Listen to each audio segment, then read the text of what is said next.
اگلا سوال علی بھائی یہ ہے کہ آپ اہل سنت کی ایک ہی معتبر شخصیت ہے جنہوں نے پچھلے سال کچھ ایسی حرکات کی ہیں کہ معاویہ کمپیوٹر کی اصلاح انٹروڈیوس کروائی ہے، آپ کا اس حوالے سے کیا موقف ہے؟ معتبر شخصیت تو کوئی نہیں ہے، مشہور زمانہ پاپا جانی، باپا جانی، باپا جانی کوئی اہل علم کے ہاں تو ان کی کوئی پذیرائی نہیں ہے، لیکن یہ بات صحیح ہے کہ وہ یعنی عوام الناس میں تو ایک پرسنالٹی ہیں، میٹھی میٹھی باتیں کرنے والے، لاکھوں میں ان کے مریدین ہیں، اور ان کے چاہنے والے ہیں، ان کے لیے جان دینے کے لیے تیار ہیں، اگرچہ وہ یعنی علمی لیول پہ تو ان کا لیول آپ کو پتہ ہی ہے کیا ہے۔ تو انہوں نے یہ یعنی ایک معاملہ شروع کیا، یہ سر انٹرنیشنل سازش ہوئی ہے۔ پاکستان میں سنی شیعہ کنفلکٹ کو ابھارنے کے لیے انٹرنیشنل سازش ہوئی ہے، جس میں جو بھولے لوگ ہیں وہ اپنے بھول پن میں اس کا شکار ہو گئے، ورنہ وہ جو باپا جانی ہے نا، وہ میں ان کو 81 سے جانتا ہوں، جب ہم چھوٹے چھوٹے تھے، میں خود اس جماعت میں نے یعنی 10 سال گزارے ہیں، آلموسٹ 1990 سے لے کے 2001 تک سبز پگڑی بھی میں باندھتا رہا ہوں۔ ان کے مزاج میں کہیں یہ بات نہیں ہے۔ 81 سے لے کے 2018 تک آلموسٹ 37-38 سال تو انہوں نے کبھی اس طرح کے کنٹروورشل ایشوز پہ بات ہی نہیں کی ہے۔ یہ اچانک ان کو کیا ہوا ہے کہ انہوں نے کہا جی ہم 2200 مسجدیں بنوا رہے ہیں جو امیر شام کے نام کے اوپر، پھر معاویہ کمپیوٹر، پھر چھوٹے چھوٹے بچوں کا ذہن سازی کر رہے ہیں۔ یار آپ معاویہ کمپیوٹر کی بجائے ابو بکر، عمر، عثمان و علی صحابی کو کمپیوٹر، جن کی کوئی کنٹریبیوشن ہے دین میں، آپ وہ ان کے اوپر بات کرو۔ آپ جان بوجھ کے ایک ایسی پرسنالٹی کو لے کے آتے ہو کہ جس کی وجہ سے اختلاف پیدا ہو۔ قرآن تو کہتا ہے آپ کامن ٹرم سے شروع کرو، تعالوا الی کلمۃ سواء بیننا و بینکم، آؤ اس ایک بات پہ ہم اکٹھے ہو جائیں جو تم میں اور ہم میں کامن ہے۔ تو اہل سنت میں کامن پرسنالٹی تو وہ خلفائے راشدین ہیں جن کو مانا جاتا ہے۔ بریلوی، دیوبندی، اہل حدیث تینوں حق 4 یار ہی کہتے ہیں نا، حق 5-6 یار یا حق 10 یار تو کوئی بھی نہیں کہتا۔ ابو بکر، عمر، عثمان و علی ہے نا، ہماری مسجدیں جب ہیں تو چاروں خلفاء کے نام لکھے ہوتے ہیں نا، 4 دروازے ہوں تو 4 دروازوں پہ چاروں نام لکھے ہوتے ہیں، ٹھیک ہے نا۔ اب آپ زبردستی ایک 5ویں بندے کو اٹھا کے ان چاروں میں شامل کرنے کی کوشش کر رہے ہیں، تو یہ سر زیادتی والی بات ہے۔ اس کی وجہ سے فتنہ کھڑا ہو رہا ہے، اور ہم سے بھی لوگ رابطہ کرتے ہیں کہ جی کاؤنٹر نیریٹو کریں ان کے اوپر جو یہ کر رہے ہیں، ہم علمی دلائل کے ساتھ کر رہے ہیں۔ آپ دیکھتے ہیں جب کبھی بھی فتنہ اٹھتا ہے، یہ بھی جب فتنہ اٹھا تو میرا کلپ لاکھوں لوگوں نے دیکھا ہے، جس میں میں نے HD کیمرے میں بریلوی مکتبہ فکر کے، بخاری اور مسلم کے ترجمے دکھا کے میں نے بتایا کہ یہ جو آپ جو کچھ کر رہے ہیں نا، یہ ان شخصیت کے جو کمپیوٹر لوگوں کو یاد کروا رہے ہیں، ان کے فضائل و برکات تو بخاری مسلم میں اس فارم میں آئے ہوئے ہیں۔ آپ جو ان کے وہ کارنامے سنا رہے ہیں نا، تو ان کے جو اور بڑے بڑے کارنامے آئے ہیں بخاری مسلم میں، اور یہ کارنامے انورٹڈ کاما والے ہیں، وہ بھی پبلک کو بتائیں نا۔ تو آپ کنٹروورشل پرسنالٹیز کو نہ اٹھائیں۔ تو سر وہ دیکھیں کچھ عرصے ہی چلا نا، پھر انہوں نے رجوع بھی تو کر لیا تھا نا، رجوع کیا ہے نا جی، تو رجوع کر کے انہوں نے کہا کہ میں آندہ یعنی اہل سنت میں تفریق سے بچنے کے لیے میں اب آندہ یہ نعرہ نہیں لگاؤں گا۔ تو ان کو بھی پتا تھا کہ اگر یہ سچائی پہ مبنی چیز ہوتی نا، بے گناہ بے خطا معاویہ معاویہ، تو وہ اس پہ سٹینڈ کرتے، سچائی پہ تو سٹینڈ کرنا چاہیے تھا۔ یعنی وہ کہنا چاہ رہے ہیں کہ اب میں یہ نعرہ نہیں لگاؤں گا، تو اگر صحیح ہے تو کیوں نہیں لگاؤ گے؟ اچھا یہ بات انہوں نے حضرت علی کے لیے تو نعرہ نہیں لگوایا، بے گناہ بے خطا علی المرتضیٰ علی المرتضیٰ، یہ پوائنٹ ٹو بی نوٹڈ ہے۔ تو یہ کیوں لگوایا ہے؟ تو یہ پیچھے عالمی ایجنڈا ہے یہاں پہ، یعنی اختلاف پیدا کرنے کے لیے۔ تو ہم تو کہتے ہیں آپ نعرہ لگوائیں بے گناہ بے خطا مصطفیٰ صلی اللہ علیہ وسلم، ان کے اوپر آپ جمع کریں گے، خام خواہ یہ منی معاملات کر رہے ہیں۔ تو باقی جس کو شوق ہے تو وہ پھر ہم بتا دیتے ہیں کہ آپ اپنے اس کمپیوٹر کے اندر وہ باتیں بھی ایڈ کریں جو ہم نے یہ 5B کے اندر رکھی ہوئی ہیں، ٹھیک ہے؟ تو وہ میں 1 گھنٹہ اور بول لوں گا تو آپ کا کمپیوٹر ہی بیٹھ جائے گا۔ تو آپ کبھی یعنی معاویہ کمپیوٹر کے اوپر آپ نے کچھ کرنا ہو تو وہ میرا آپ وہی جو رپلائی ٹو مولانا الیاس قادری آن حضرت معاویہ رضی اللہ تعالیٰ عنہ، وہ 2 گھنٹے کی ویڈیو ہے، اس میں نے کچھ باتیں بخاری مسلم سے بیان کی ہیں، میں آج ریپیٹ نہیں کرتا تاکہ آپ کے سوالات کہیں بیچ میں کھڑے ہی نہ ہو جائیں، رہ ہی نہ جائیں۔ تو وہ میں ان سوالات کی طرف آتا ہوں آپ وہ اس میں سے بیان کر دیں, اس میں سے وہ اپنے کلپ اگر بنانے ہو تو اس میں سے کلپ جوڑیں, ٹھیک ہے نا, کہ یہ بھی ہے, اس کو بھی یاد رکھو, یہ بھی ہوا تھا, یہ بھی ہوا تھا, یہ بھی ہوا تھا. وہ تو نہ ختم ہونے والی داستان ہے. تو ہم اسے کنڈیم کرتے ہیں جی, یہ ہم اس کو سازش سمجھتے ہیں. چونکہ آپ نے مجھ سے اوپینین لیا ہے نا, تو یہ ٹوٹلی سنی شیعہ کنفلکٹ کو ابھارنے کے لیے, جس کی وجہ سے پچھلے آپ سمجھ لیں 3 ڈیکیز کے اندر ہزاروں لوگ لقمہ اجل بنے ہیں پاکستان میں, جو مذہبی منافرت پھیلائی گئی ہے سنی شیعہ کنفلکٹ کی بنیاد کے اوپر. اب جا کے وہ تھوڑا بہت سکون آیا, تو وہ چونکہ سکون آ چکا تھا تو عالمی طاقتوں نے کہا ہوگا کہ پھر بے سکونی کریں. تو اس سسٹم کا حصہ نہ بنے. بل میں اللہ کا شکر ادا کرتا ہوں کہ ان کا یہ فتنہ کامیاب نہیں ہوا, کیونکہ سب سے پہلے بریلوی علماء نے خود ہی مخالفت کی ہے. یہ دیوبند یا اہل حدیث کے کہنے پہ بیک فٹ پہ نہیں گئے سر. یہ دیوبند اہل حدیث تو منار پاکستان پہ بھی چڑھ کے چیخے نا تو وہ ان کو کچھ نہیں سمجھتے, کیونکہ وہ نجدی سمجھتے ہیں ان کو. وہ بیک فٹ پہ گئے ہیں بریلوی علماء کے زور لگانے کے اوپر کہ یہ تم غلط کر رہے ہو. اور دوسری طرف انہی کے بریلوی علماء نے باقاعدہ مجھے فون کیے کہ آپ نے اپنی ویڈیو ریکارڈ کروانی ہے. میں نے یہ ویڈیو جو ریکارڈ کروائی تھی نا, یعنی اس کے لیے مجھے ابھارا بریلوی علماء نے تھا. ان کا ہم سامنے نہیں آئیں گے چونکہ آپ کی ویورشپ زیادہ ہے, آپ کی ایکسپرٹیز اس فیلڈ میں زیادہ ہے, کیونکہ مجھ سے بڑی محبت کرتے ہیں. میں نام نہیں لیتا, ان کے لیے اپنی مسجدوں میں سروائیول مشکل ہو جائے گی. انہوں نے باقاعدہ مجھے فون کر کے کہا کہ ڈاکٹر طاہر القادری صاحب کی تو ویڈیو آ چکی ہے, لیکن انہوں نے ڈھکے چھپے الفاظ میں ایک معاملات کو آپ ذرا احادیث کی بنیاد پہ کریں. دیکھیں ڈاکٹر طاہر القادری صاحب نے تو کہا کہ ہمارے محدثین یہ کہتے تھے, وہ یہ کہتے تھے, وہ یہ کہتے تھے.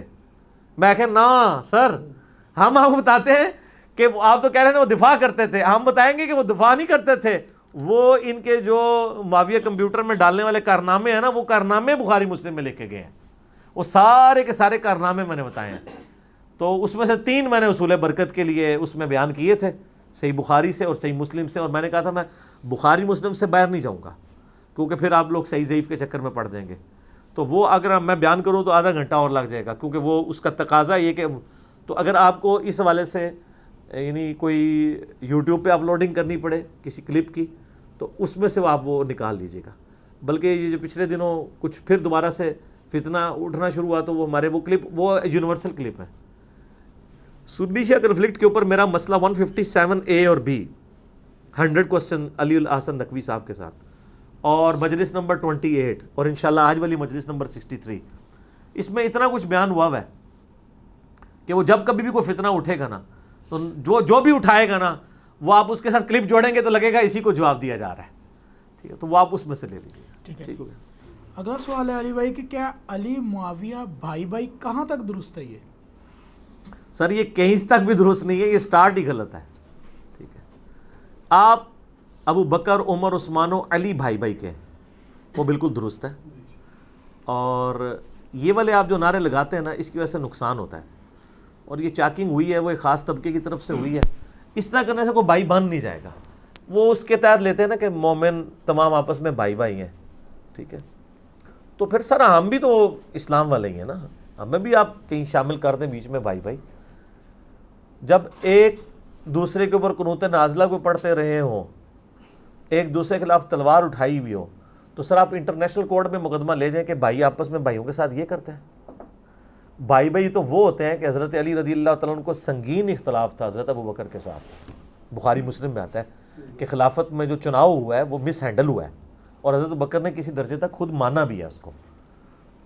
اگرچہ جو ہے وہ وقت کے معاملات ایسے تھے کہ وہ کیٹاسٹرافی کنڈیشن میں کرنا پڑا, لیکن وہ رو پڑے تھے جب حضرت علی ان کو ملنے گئے کہ نبی علیہ السلام کے اہل بیت کو کیوں نہیں مشورے میں شامل کیا. اور حدیث قرطاس پہ 55B دیکھ لیں. تو بھائی تو وہاں ہوتے ہیں کہ جہاں فدق کا معاملہ بھی ہوا, حضرت فاطمہ بھی ناراض ہو گئی, لیکن مولا علی نے پھر بھی بیعت کر لی, کیونکہ بھائی سمجھا نا کہ اب امت کے وسیع تر مفاد کے اندر یہی کرنا چاہیے. پھر حضرت عمر والا معاملہ تو چلے تھا, وہاں پہ بھی خلافت ایکسیپٹ کی. جب 6 رکنی کمیٹی حضرت عمر نے بنائی تھی, اس وقت حضرت علی کا پلڑا بھاری تھا کہ ان کو حضرت عمر کے بعد خلیفہ چنا جاتا. لیکن صرف ایک چیز تھی کہ لوگ کہتے تھے کہ ایک عمر سے جان چھوٹی ہے, ایک دوسرا عمر ہمارے اوپر سوار کر دیں گے, کیونکہ حضرت علی بھی ٹالرنس کوئی نہیں تھی نا سچائی کے معاملے میں. حضرت عثمان کا سب کو پتہ چل یہ نرم مزاج ہے. تو وہ اس لیے پھر حضرت عبد الرحمن بن عوف نے کہا کہ علی عثمان کے برابر لوگ کسی کو نہیں سمجھ رہے اس وقت. ٹھیک ہے, تو پھر حضرت علی نے وہاں بھی کمپرومائز کیا. یہ بھائی بھائی جہاں ہوتے ہیں وہاں کمپرومائز نظر آتا ہے. یہاں کیا ہے؟ یہاں تو قنوت نازلہ پڑھی جا رہی ہے المصنف ابن ابی شیبہ میں اللہم علیک بمعاویۃ و اشیاءہ، اور اتنے سخت الفاظ ہیں، قتال والے معاملات موجود ہیں. ٹھیک ہے، اور بھائی بھائی والا یہاں تک میں تو کہتا ہوں طلحہ زبیر بھی بھائی ہیں. المستدل الحاکم میں موجود ہے کہ مولا علی کہتے ہیں کہ میں اللہ سے امید کرتا ہوں، یہ قرآن کی جو آیت ہے سورۃ الحجر کی، کہ قیامت والے دن اہل ایمان آپس میں آمنے سامنے تختوں پہ بیٹھے ہوں گے، تکیوں پہ ٹیک لگائے، اور اللہ تعالیٰ ان کے دلوں کی ساری نفرتیں ختم کر دے گا. یہ میرے، عثمان بن عفان، طلحہ اور زبیر کے بارے میں، کہ اللہ تعالیٰ قیامت دن ہمارے دل میں جو ایک دوسرے کے بارے میں میل آ گیا، غل، وہ نکال دے گا. بھائی بھائی تو یہ ہوتا ہے. یہی وہی ہے جس پہ ڈاکٹر سراج صاحب نے غلطی سے امیر شام کا بھی نام لے دیا تھا. تو پھر میرا کلپ آیا تھا رپلائی ٹو ڈاکٹر سراج کہ آپ خود نہ اجتہاد کریں. پھر میں نے 2 روایتیں بتائی تھی کہ مولا علی نے المصنف ابن ابی شیبہ میں دونوں روایتیں، قنوت نازلہ پڑھی میرے شام پہ، اور دوسری روایت میں کہ قیامت الدین میرا اور معاویہ کے درمیان مسئلہ طے پائے گا اللہ کی بارگاہ میں. ٹھیک ہے نا، تو بڑے سخت الفاظ ہیں. انہوں تو معاف نہیں کیا پوری زندگی، تو آپ خام خواہ کچھ سرٹیفکیٹ نہ دیں کسی کے بیاف کے اوپر، اور یہ آیت اس طریقے سے فٹ نہ کریں. قرآن و حدیث کی وہی تفاسیر مانیں نا جو صحابہ نے کی ہوئی ہے. آپ اپنی طرف سے تو نہ ٹھوکنا شروع کر دیں. جو ڈائریکٹ افیکٹنگ ہے وہ لوگ معاف کرنے کے لیے نہیں، تو آپ خود سے مطلب معاملات. یہ حضرت علی کو کوئی جا کے سناتا نا کہ سر قرآن میں آیا کہ آپ لوگ تکیے ہوئے ہوں گے، خیر ہے معاویہ بھی تھوڑے نال ہی ہوئے گا، وہ تو کہہ رہے ہیں میں اللہ کی بارگاہ پڑھنا ہے انہوں، تو اسی خام خواہ مطلب مامے بڑے ہوئے ہو. ٹھیک ہے. اگلا سوال علی بھائی یہ ہے کہ جی امام حسن علیہ السلام کی صلح کے تحت آپ اہل سنت کے ہاں معاویہ بن ابی سفیان کو بھی خلیفہ راشد مانا جاتا ہے؟ نہیں، کوئی نہیں مانا جاتا. ان کو اسلام کا پہلا ملک مانا جاتا ہے، پہلا بادشاہ. میرا یوٹیوب کے اوپر ایک کلپ ہے، حضرت معاویہ رضی اللہ تعالیٰ عنہ خلیفہ راشد، آگے سوالیہ نشان ہے، جس میں میں نے ابو داؤد، ترمذی، ابن ماجہ، مسند احمد سے ثابت کیا ہے کہ نبی علیہ السلام نے فرمایا میرے بعد خلافت 30 سال تک رہے گی. ٹھیک ہے. اس کے بعد حضرت سفینہ کہتے ہیں گن، ابو بکر کے 2 سال، عمر کے 10 سال، عثمان کے 12 سال اور علی کے 6 سال. حضرت حسن کے بھی اس میں 6 مہینے شامل ہیں. تو وہ لوگ کہتے ہیں یہ آل امیہ بنو زرقاء کہتے ہیں کہ یہ تو حضرت علی علیہ السلام تو خلیفہ ہی نہیں ہے. امام داؤد نے علی علیہ السلام لکھا ہے 4646 نمبر حدیث میں. تو فرمایا یہ ان کی پیٹھ سے جھوٹ نکلا ہے جہاں سے ہوا خارج کرتے ہیں، یعنی اتنی بدبودار بات ہے. حق تو یہ ہے کہ ان کی خلافت بدترین بادشاہت ہے. ٹھیک ہے. مسند احمد میں موجود ہے، جامعہ ترمذی میں نے یہ سارے طریق جمع کیے ہیں. مسند ابی داؤد 43 کے اندر موجود ہے کہ پھر وہ سفینہ سے پوچھتا ہے کہ جو یہ بھی مولا رسول اللہ ہے، حضرت سفینہ بھی، یہ بھی ذات کرتا غلام ہے، کہ پھر معاویہ کیا ہوئے؟ تو انہوں نے کہا وہ اسلام کے پہلے بادشاہ ہیں. تو ان کو خلیفہ راشد کوئی بھی نہیں مانتا. خلیفہ راشد ابو بکر، عمر، عثمان و علی ہیں، اور حسن بن علی اس میں ساتھ شامل ہیں. اس کے بعد عمر بن عبدالعزیز کو مانا جاتا ہے. یہ سارے کہتے ہیں نہیں وہ 5ویں خلیفہ راشد عمر بن عبدالعزیز ہیں، کہتے ہیں نا سارے، سنی بھی شیعہ بھی. تو ان سے پوچھیں کہ 5ویں خلیفہ راشد وہ ہیں، تو بیچ میں کون سا بگاڑ آ گیا؟ اتنا لمبا گیپ کیسے آ گیا؟ تو اس کا مطلب وہ آپ خود ہی مان رہے ہیں کہ وہ خلافت علی منہاج النبوہ نہیں تھی. جو مسند احمد میں حدیث ہے کہ پہلے اللہ تعالیٰ جب تک چاہے گا میں تم میں رہوں گا، پھر اللہ تعالیٰ مجھے اٹھا لے گا، پھر میرے بعد خلافت علی منہاج النبوہ ہوگی، پھر اللہ تعالیٰ جب چاہے گا اسے اٹھا لے گا، اس کے بعد کاٹ کھانے والی ملوکیت شروع ہو جائے گی. ٹھیک ہے. اور یہ حدیث آپ دیکھیں، یہ حدیث لکھ کے نا یہ نعمان ابن بشیر حذیفہ بن یمان رازدار رسول سے بیان کرتے ہیں. جب حضرت عمر بن عبدالعزیز خلیفہ بنے تو ان کو کسی تابعی نے لکھ کے حدیث بھیجی کہ جو نبی علیہ السلام فرمایا تھا نا یہ کاٹ کھانے والی ملوکیت کے بعد دوبارہ خلافت آ جائے گی، تو ہم اللہ سے امید کرتے ہیں یہ آپ کی خلافت ہے. تو حضرت عمر بن عبدالعزیز بڑے خوش ہوئے. ایک تشریح اس کی یہ بھی ہے، اس حدیث کے اندر موجود ہے، میں نے اس پمفلٹ میں بھی ڈالی ہوئی ہے. تو حضرت عمر بن عبدالعزیز سے پہلے کاٹ کھانے والی ملوکیت پر گزر چکی ہوئی تھی، اور وہ کاٹ کھانے والی جابر حکومت جو ہے، جو یہ وہ روایت پیش کرتے ہیں طبرانی سے لا کے، وہ بھی ضرب تقسیمیں لگا کے حسن بناتے ہیں کہ جی میرے بعد وہ خلافت و رحمت ہوگی، پھر ملوکیت و رحمت ہوگی. ٹھیک ہے نہیں، پھر یہ ہوگا وہ ہوگا. تو وہ اس کی میں نے تشریح کیا ہے کہ وہ اگر آپ روایت کو صحیح بھی مان لیں وہ کمپیریٹیولی ہے. جیسے یہاں کہتے ہیں اس سے پہلے پچھلی حکومت اس سے تو بہتر تھی، اس سے والی اس سے بہتر تھی، یعنی باقی حدیثوں کو بھی آپ دیکھیں نا کہ کیا الفاظ استعمال ہو رہے ہیں. پھر ہم کہتے ہیں کہ بس سمپل سا ایک معصومانہ سوال ہے کہ عمر بن عبدالعزیز خلیفہ راشد بھی ہیں اور اسلام کے پہلے مجدد ہیں، سنی شیعہ دونوں مانتے ہیں. ہم پوچھتے ہیں کہ انہوں نے کون سا تجدیدی کارنامہ کیا ہے، وہ بتا دیں کارنامہ صرف. کوئی کرکٹ کا ورلڈ کپ جیتا ہے انہوں نے، ہاکی کا ورلڈ کپ جیتا ہے، کوئی سنوکر کا ورلڈ کپ جیتا ہے. حضرت عمر بن عبدالعزیز نے کیا کیا ہے کہ جس کی وجہ سے وہ تجدیدی کارنامہ ہے؟ اس سوال کا جواب دینے میں ہی نہ قیامت مضمر ہے. تو یہی جواب ہے کہ وہ اس مسند پہ آ کے بیٹھے کہ جو آل امیہ کی بدماش حکومت نے ایک قتل و غارت کا بازار گرم کیا ہوا تھا، لوگوں کی جائیدادیں ہتھیائی ہوئی تھیں، لوگوں کو تلوار کی نوک کے اوپر اپنا غلام بنایا ہوا تھا، اس غلامی سے آزاد کروا دیا. اور کیا کیا انہوں نے؟ کیا تجدید کی ہے؟ دوسرا، جو آل امیہ کے دور میں سیدنا علی پہ سب و شتم ہوتا تھا وہ ختم کروایا.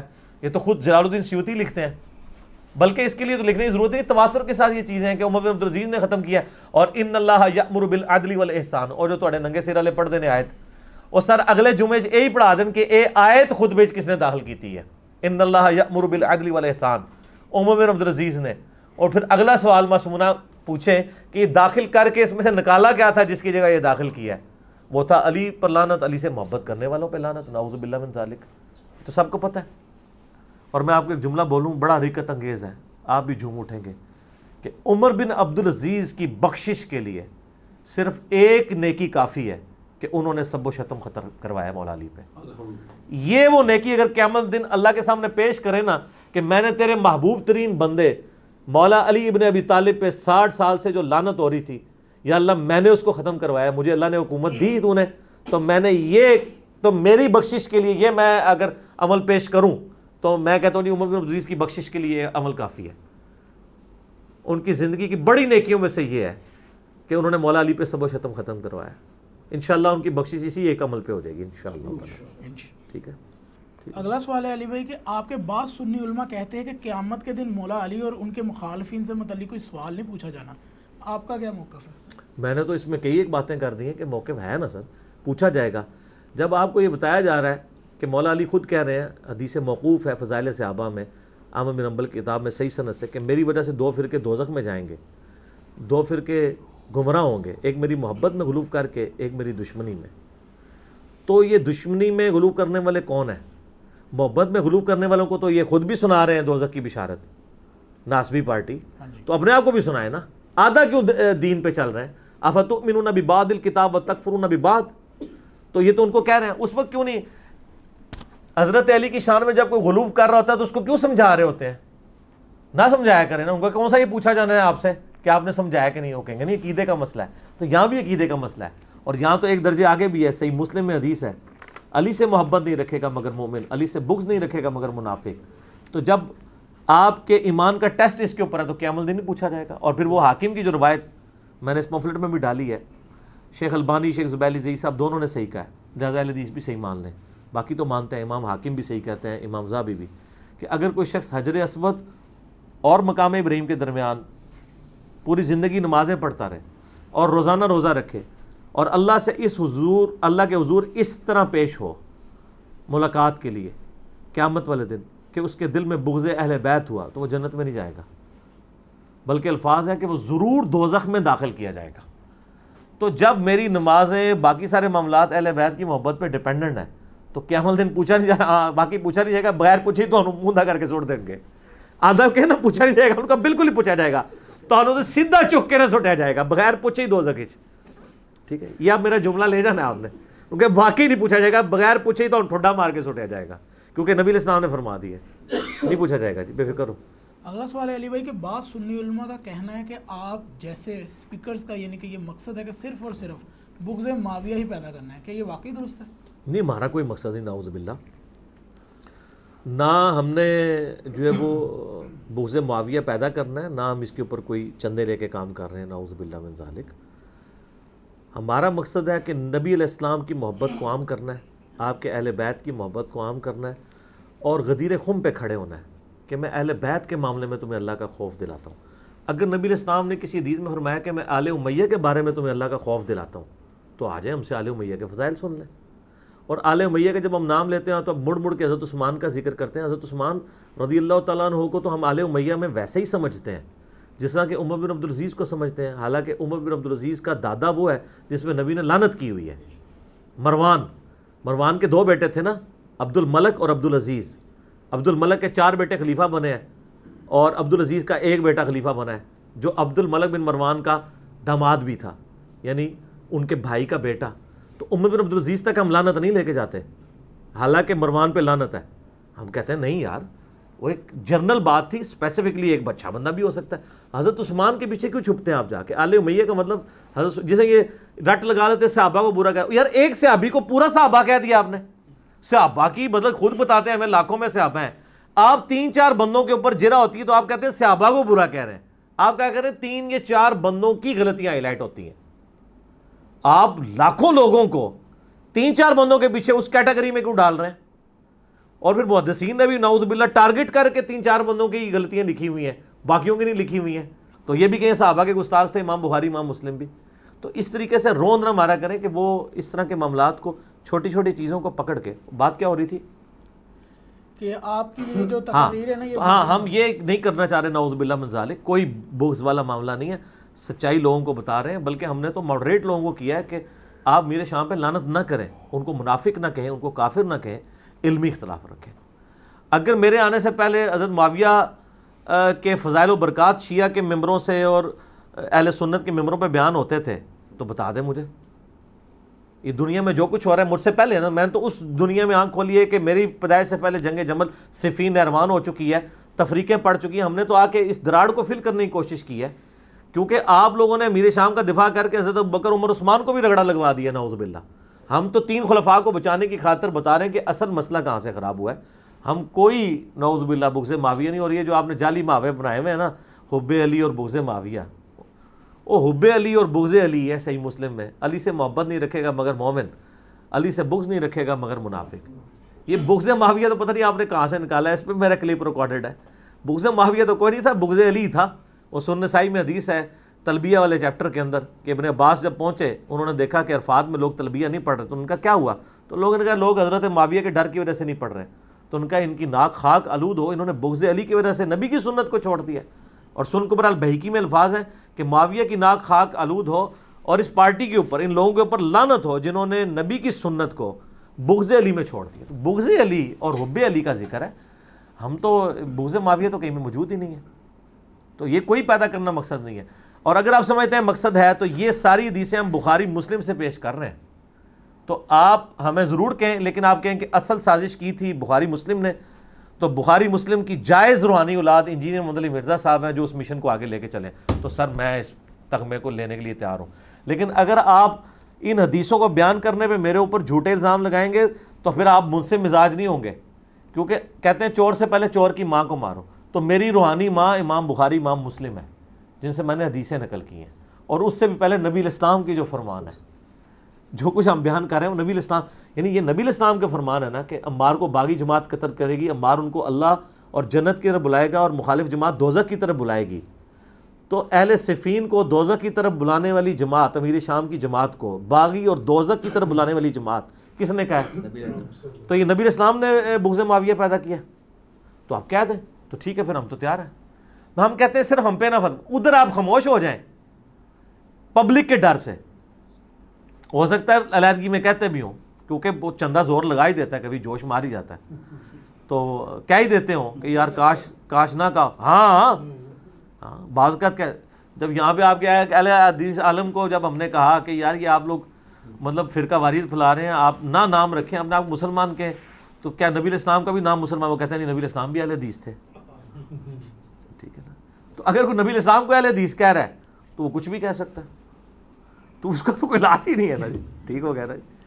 یہ ہمارا ریسرچ پیپر ہے میرے بھائیوں، ریسرچ پیپر نمبر 5B، واقعہ کربلا کا حقیقی پس منظر 72 صحیح الاسناد احادیث کی روشنی میں، جس میں نے اہل سنت کی مین سٹریم کی کتابوں سے تقریباً 200 روایتیں جمع کی ہیں. اکثر صحیح بخاری اور صحیح مسلم سے احادیث ہیں، اور جو بخاری اور مسلم سے ہٹ کے باقی روایتیں ہیں ان کے اوپر میں نے دور حاضر کے جو بڑے بڑے محدثین ہیں، شیخ البانی رحمہ اللہ تعالی، شیخ زبیل زئی رحمہ اللہ تعالی، شیخ شعیب ارناؤت رحمہ اللہ تعالی، اس کے علاوہ سلیم اسد حفظہ اللہ تعالی، شیخ غلام مصطفیٰ ظہیر حفظہ اللہ تعالی، اور باقی جو بڑے بڑے محدثین جن کی یعنی یہ فیلڈ ہے، ان کی تحکیم کے ساتھ احادیث جمع کی ہیں، اور آلموسٹ سنی شیعہ کنفلکٹ کے اوپر کربلا کے کانٹیکسٹ میں جتنی باتیں میں نے اس میں کور کی ہیں، یعنی خلافت راشدہ کی مدت کتنی تھی، خلفائے راشدین کون ہیں علیہم الرضوان و علیہم السلام اجمعین، اس کے بعد شہادت عثمان کے اصلی اسباب کیا تھے بخاری اور مسلم کی روشنی میں، اس کے بعد جنگ جمل صفین نہروان، اور پھر اس کے بعد حضرت معاویہ رضی اللہ تعالیٰ عنہ کا دور ملوکیت، اور پھر صلح حسن، پھر الٹیمیٹلی یزید کا ولی عہد بننا، اور پھر حکومت سنبھال کر سیدنا حسین ابن علی رضی اللہ تعالیٰ عنہما و علیہم السلام کی مظلومانہ شہادت تک، یہ پوری کی پوری ڈیٹیلز حکمرانوں کی لکھوائی ہوئی تاریخ سے نہیں بلکہ صحیح الاسناد احادیث سے، جو اہل سنت کی مین سٹریم کی کتابیں جو آپ کے سامنے نہ صرف پڑھی ہوئی ہیں بلکہ یہ پڑھی ہوئی ہیں، ایک ایک کا نمبر میں نے بیروت دارالاسلام، اور جو بیروت میں آپ کو پتہ ہے کلمی نسخے بھی موجود ہیں حدیث کی کتابوں کے، ان کا ہے وہ دارالکتب العلمیہ جو یہ ساری حدیث کی کتابیں چھاپتا ہے، ان کی جو انٹرنیشنل نمبرنگ ہے، علماء حرمین بھی جس کو فالو کرتے ہیں اس کے مطابق میں نے یہ سارے کے سارے نمبر اس میں ڈالے ہیں، آپ کاؤنٹر ویریفائی بھی مکتبۃ الشاملہ اور باقی سافٹ ویئر سے کر سکتے ہیں۔